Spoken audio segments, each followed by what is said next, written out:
السلام عليكم ورحمة الله وبركاته. الكل بيبحث عن أكلات سهلة وخفيفة وسريعة. الكل بيبحث عن أكلات تفتح النفس في الصيف دلوقتي بالذات. فعندنا أجمل أكلة موفرة عليكي وخفيفة وسريعة وبسيطة ويحبوها الأولاد في الصيف والشتاء. يعشقها المصريين جميعا، هي الملوحة. بص، وأنا بنضف السمكة صراحة أنا لقيت البيبي فيش الصغير. بصوا سبحان الله يعني. ده سمك البوري يا جماعة. وأنا يعني هعمل لكم الفكرة على سمكتين بس. أنا يعني عندي كمية إن شاء الله ناوي أعملها. آه، اللي هعمل لكم الملوحة بتاكلوها أو الفسيخ بتاكلوها بأجمل وأنضف وموفر كتير جدا. نضفنا السمك وغسلناه كويس جدا ونضفناه وجففناه بالمناديل الورقية.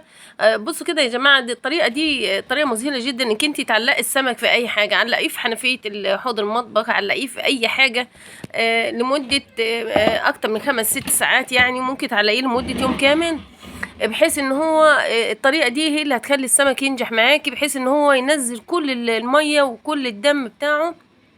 هي دي الطريقه اللي هتخلي السمك يبقى او الفسيخ او السمك يبقى ناجح معاكي جدا في صنعه.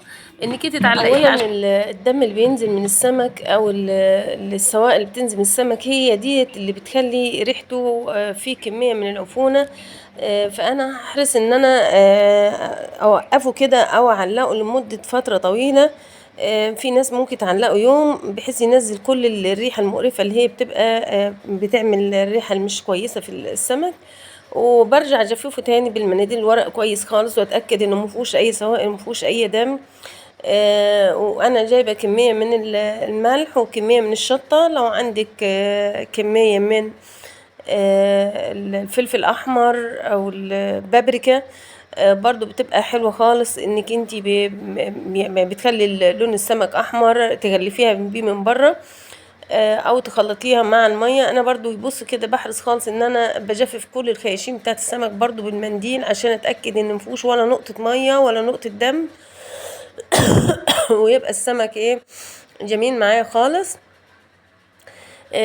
طبعا انت هنا كل الناس بتبحث عن التوفير. انا ليه اشتري الحاجات دي من بره الكيلو ب300 جنيه وانا ممكن اعملها الكيلو ما يتكل او الكيلو ونص ما يتكلفش معايا 200 جنيه او حاجه زي كده او اقل يعني. بجفف كل السمك بحيث ما يبقاش فيه اي نقطه ميه وعشان تبقى عمليه ناجحه، والطريقه دي تبقى طريقه ناجحه جدا جدا. وهتاكلي فيها الفسيخ في حوالي اسبوع او 5 ايام، لان الجو حر فما بياخدش كميه معاكي او فتره معاكي، ممكن على 5 ايام تفتحي. وبصي يا جماعه، كل ما انت هتسيبي السمك كل ما هو راح يجف من جوه، ما بيبقاش فيه ماده سوائل. فانت عاوزه تاكليه بعد 5 ايام هتاكليه، تاكليه بعد اسبوع ماشي، اللي يريحكم يعني. بص، انا جففت، حرصت خالص ان انا جففت السمك تجفيف كامل.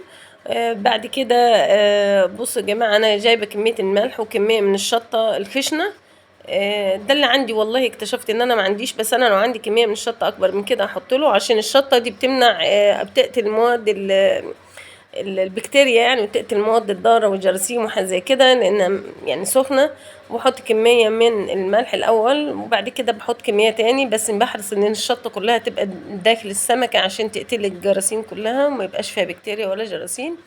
وبأملى الخياشيم ماليه كويسه قوي، بكبسها كبسه اللي هي يعني بحيث انها كل السمكه تبقى طبعا الملح على فكره مش كل ما تزودي ملح كل ما السمكه هتملح، لان مش هتوصل غير كميه معينه للملح للسمكه، والباقي بصوا بيتسرب مع الماده السائله تاني. يعني برضو السمكه زي ما رغم ان احنا وقفناها كده وعلقناها، بس هتطلع. بصوا برضو ما نبطلاش طليع ماده السوائل بتاعتها او الدم اللي فيها.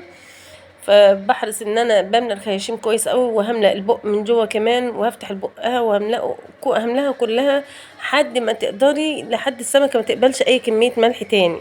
فحريص انك انت تعملي الموضوع ده، انك انت تعبي السمكه العبيه اللي هي ملح، لان الملح ده يعتبر ماده ماده حافظه، مش هتعمل عفونه في السمك. يا جماعه بملأ الخياشيم لجوه، بملأ كل الخياشيم انا واتاكد ان السمكه كلها متغلفه بالملح التغليف اللي هو يعني، وبملأ بقها كمان، بفتح البق واملاه كويس قوي.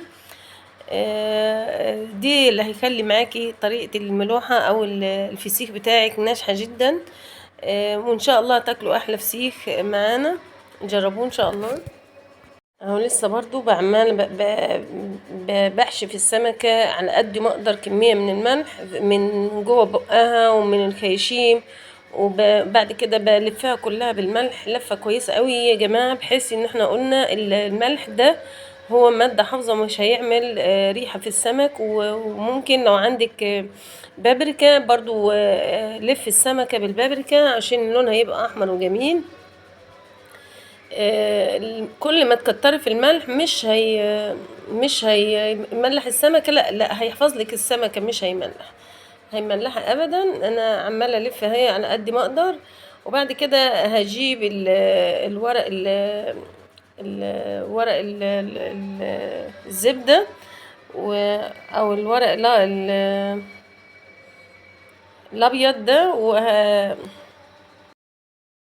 هلف السمك لفة كويسة قوي في الورق الزبدة اللي كويس ده قوي يا جماعة. الورق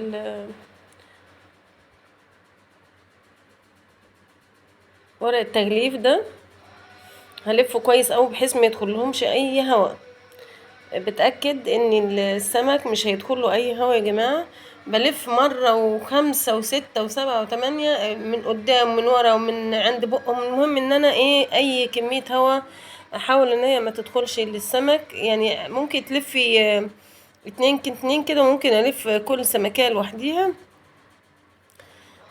عشان بصوا كده يا جماعة، والخطوة دي اهم خطوة، لان السمك رغم كده برضو راح يطلع كمية من السوائل بتاعته اللي هي فيها دم وكده. وهتلاقوها طالعة. فحاولي انك انت تحرصي تلفي السمك قوي كويس قوي قوي. وبعد كده هتغلفيهم وتربطيهم في كذا كيس. ممكن حطي 5-6 اكياس علشان الدم والسوائل بتاعت السمك دي ما تنزلش وتبوظ لك، تعمل ريحه في المطبخ عندك. وتحاولي انك انت تحطي السمك، احرصي انك تحطي السمك في ورق في اكياس سودا بعد الخطوه دي، عشان خاطر ان هي ما يبقاش في ضله ويستوي كويس معاك ويبقى الطريقه ناجحه. اتمنى انكم انتوا الفكره تكون عجبتكم. لو وصلتوا لحد هنا ما تنسوش تعملوا اشتراك ولايك بالله عليكم، تشجيعا لينا يعني. واذا كنتوا حسيتوا الفكره عجبتكم وكده، اتمنى ان نكون كل خطواتنا عجبتكم. واللايك والاشتراك تفضلا مش اجبارا يا جماعه. مش عايز تحطوا برضو براحتكم، مش عايز اجبركم على اي حاجه. بصوا انا برضو من قدام بحرص ان انا هلف السمكه من قدام، من عند الديل ومن عند البق كويس قوي قوي. وبعد كده هلفها في حوالي 5-6 اكياس. كل الكياس اللي عندك حطيها فيها، واهم حاجه يكون الكياس اللي الخارجيه اكياس سودا. وهوريكم السمك دلوقتي بعد ما نسيبه حوالي 5-6 ايام طعمه هيبقى الزبده وريحته زي العسل. ان شاء الله تجربوا الفكره وتكون ناجحه معاكم. تابعونا عشان تروا كل ما هو جديد. بنحاول نجيب لكم افكار مختلفه ناجحه. بصوا السمك لفته كويس قوي اهو. معلش التصوير مخيلني شويه، مش قادره يعني ابص السمك يا جماعه بعد ما فتحناه زي الزبده وناجح جدا. اتمنى بعد 5-6 ايام، اتمنى وانا حاطه حريصه انك انت تحطي السمك في اكياس سودا من بره. حطي 5-6 اكياس جوه غلفي بيهم السمك. والسمك اهو بصي زي الزبده وطلعوا شكله جميل قوي وناجح جدا. اتمنى الفكره تكون عجبتكم، ولو عجبتكم ما تنسوش اللايك والاشتراك. والسلام عليكم ورحمه الله.